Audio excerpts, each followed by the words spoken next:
아, 돌아가신 아버지의 차용증, 이거 웬일일까요? 화면으로 만나보시죠. 남편이 갑작스레 세상을 떠나 슬픔에 잠긴 이양금 씨.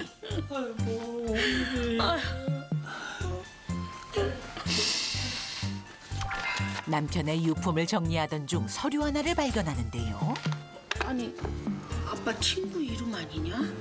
이거 차용증이잖아요. 1,000만 원? 바로 나몰라 씨를 찾아간 이양금 씨 모자. 무슨 일입니까? 우리 남편 돈 받으러 왔어요. 이봐요. 이봐요. 여기 차용증 보이시죠? 돈을 빌렸다는 증거가 여기 있잖아요. 지금 아버지 돌아가셨다고 잡아 떼는 거예요?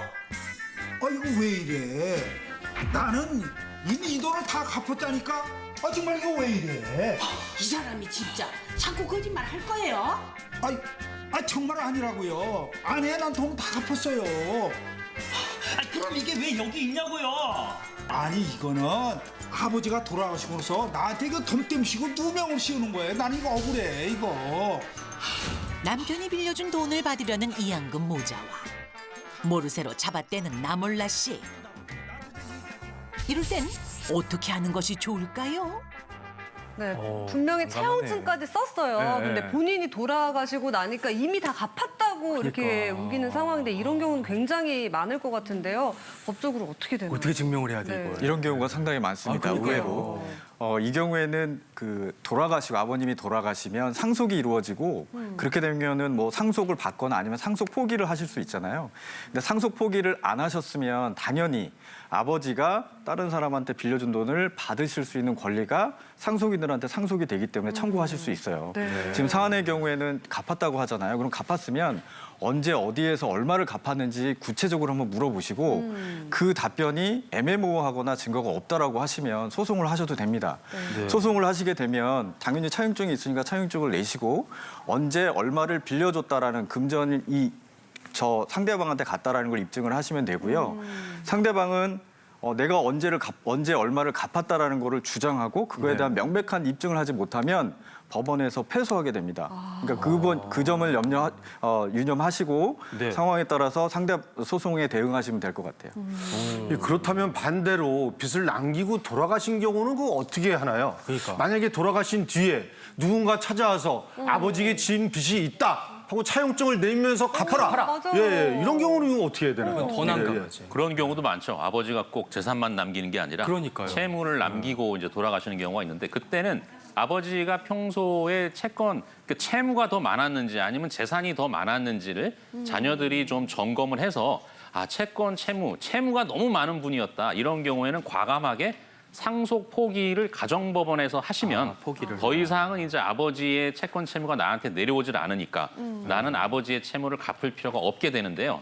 문제는 아버지가 좀 애매하게 생활을 하신 경우죠. 상속 재산도 어느 정도는 있고 이런 경우에는 상속은 받았어요. 애매해. 그랬는데 상대 다른 아버지의 채권자라는 사람이 나타나서 돈을 달라고 주장하는 경우입니다. 이때는 아버지가 돌아가시기 전에 변제를 했을 수가 있잖아요. 그러니까 이때는 쉽게 돈을 주지 말고 소송상 다툼으로 가서 계좌 내역을 양쪽 아버지와 채권자 계좌 내역을 다 확인을 해서 소송으로 다투는 것이 안전하겠습니다. 네, 남겨진 가족들 입장에서는 굉장히 당황스러울 것 같은데 비슷한 사례들이 제법 많더라고요. 상담 사연 한번 볼까요? 네. 얼마 전에 아는 분에게 700만 원을 꿨어요. 한 달 쓰고 갚았는데 갚을 때 돈 꾼분 남편 계좌로 송금을 해줬습니다. 남편 계좌. 돈 빌려준 당사자가 그걸 원했대요. 근데 이제 와서 못 받았다고 딱 잡아떼고 자꾸 돈을 갚으라고 합니다. 이거 어떻게 해야 될까요? 일부러 그런 그래서 것 이런 같은데요. 경우는 이제 내가 빌린 돈을 갚을 때의 경우거든요. 네. 갚을 때 채권자가 채권자 계좌로 입금하는 걸 요구하는 게 아니라 다른 제3자 이 사안에서는 이제 그 배우자 남편, 계좌로 남편. 넣어달라. 네. 이렇게 했기 때문에 충분히 변제로 인정은 될 수 있는데 예. 아예 모르는 제3자 계좌로 입금해달라는 경우가 있습니다. 그래서 그거는 입금을 해놓고 나중에 나 돈 안 받았는데 하고 또 다시 청구하는 경우가 있거든요. 그런 경우를 대비해서 타인 명의 계좌에 입금해서 변제를 할 때는 그때 주고받은 문자 내역을 좀 잘 남겨두실 필요가 있고요. 만약에 그런 게 남아있지 않다. 그러면 소송상 다툼으로 가서 내 돈을 입금받은 그 제3자를 네. 증인으로 불러서 내가 정당하게 변제를 했다는 걸 충분히 입증할 수가 있겠습니다. 일단 금전거래 할 때는 증거들을 많이 만들어 놓는 게 그러니까요. 좋겠네요. 네. 다음 사연도 보겠습니다.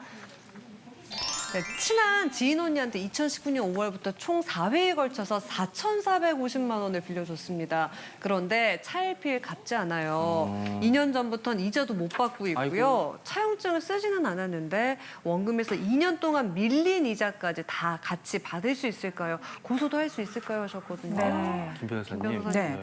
차용증을 쓰지 않았어도 그 사람한테 돈을 보낸 이체 내역, 그다음에 일부는 이자를 받았잖아요. 매월 받았던 이자 입금 내역, 그다음에 서로 주고받았던 문자 메시지 이런 것들이 다 증거가 될 수 있습니다. 그래서 이거를 법원에 제출해서 민사소송을 제기해서 판결을 받을 수가 있습니다. 그런데 문제는 이 친한 지인 언니가 지금까지 돈을 안 갚는다는 것은 경제 상태가 매우 안 좋았을 가능성이 있잖아요.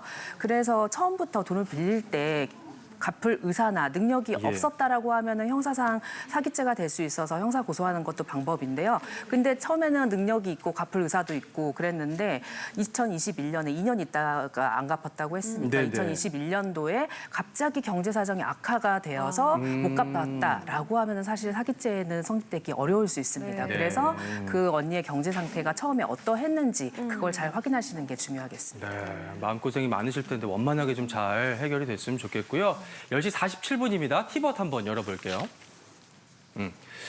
교제 중인 상황에서 빌려준 돈, 차용증은 없고 제 가계부에 기입만 해뒀습니다. 어떻게 받을 수 있을까요? 현재는 교제 상태는 아닙니다. 이거 어렵네요.